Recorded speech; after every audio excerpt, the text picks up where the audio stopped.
Happy கேரின் வணக்கம். இன்றைக்கி நம்மளோட இட்லி மாவில் புளிப்பானதுக்கு அப்புறம் இதில் நம்ம டோக்லா செம்ம சூப்பராக பண்ணலாங்க. இதில் நம்ம ஈனோ ஃப்ரூட் சால்ட் சேர்க்க போகிறதில்ல, லெமன் சேர்க்க போகிறதில்ல, சோடாப்பும் சேர்க்க போகிறதில்ல. நம்மளோட இட்லி மாவுலே உளுந்தப்பருப்பு இருக்கிறனால அது அந்த மாதிரி சாஃப்டாகவும் கொஞ்சம் உப்பி வர தன்மை அதிலே இருக்குது. ஸோ நம்ம சூப்பராக எப்படி பண்ணலான்னு பார்க்கலாங்க.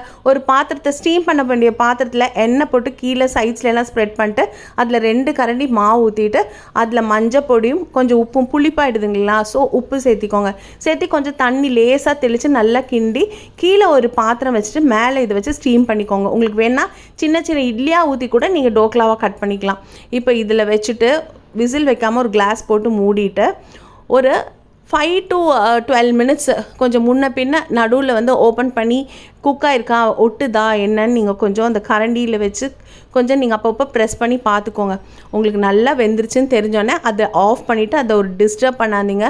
நல்லா ரூம் டெம்பரேச்சருக்கு வர வரைக்கும் அதை அப்படியே விட்டுட்டு அதுக்கப்புறம் பொறுமையாக சைட்ஸ் எல்லாம் எடுத்து விட்டுட்டு அப்புறம் ஒரு பிளேட்டில் திருப்பி போட்டிங்கன்னா சூப்பராக வந்துடுங்க உங்களுக்கு. அப்படியே இதை நீங்கள் டோக்லா ஷேப்பில் கட் பண்ணி ஸ்கொயராகவோ ரெக்டாங்கிளாவோ அழகாக கட் பண்ணிவிட்டு ஒரு கிளாஸில் கொஞ்சம் தண்ணி எடுத்துக்கோங்க, சுடு தண்ணி. அதில் சுகர் போட்டு தனியாக எடுத்து வச்சுருங்க. அப்புறம் இன்னொரு கடாயில் கடுகு உளுத்தம் பருப்பு பச்சை மிளகாலாம் நல்லா கிள்ளி போடுங்க. ஏன்னா இதில் நமக்கு காரம் வேணும், உப்பு புளிப்பு இனிப்பு உரப்பு எல்லாம் இல்லைங்களா.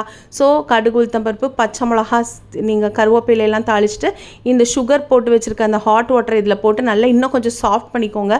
எல்லாமே இஞ்சிடுங்க கொஞ்சம் நேரத்தில். அதுக்கப்புறம் இந்த தாளிதம்லாம் போட்டுட்டு நீங்கள் இதில் நல்லா மிக்ஸ் பண்ணிக்கோங்க. கொத்தமல்லி போட்டு உங்களுக்கு வேணும்னா அடுப்பில் நீங்கள் திருப்பி போட்டு சாட் பண்ணிக்கலாம். ஆனால் உங்களுக்கு அந்த சாஃப்ட்னஸ் குறைய ஆரம்பிச்சிடும். அதனால் நீங்கள் அதை பார்த்து பக்குவமாக பண்ணுங்கள். உங்களுக்கு பிடிச்ச சட்னி வச்சு சந்தோஷமாக சாப்பிடுங்க. ட்ரை பண்ணி எப்படி இருக்குன்னு சொல்லுங்கள். ரொம்ப நன்றி.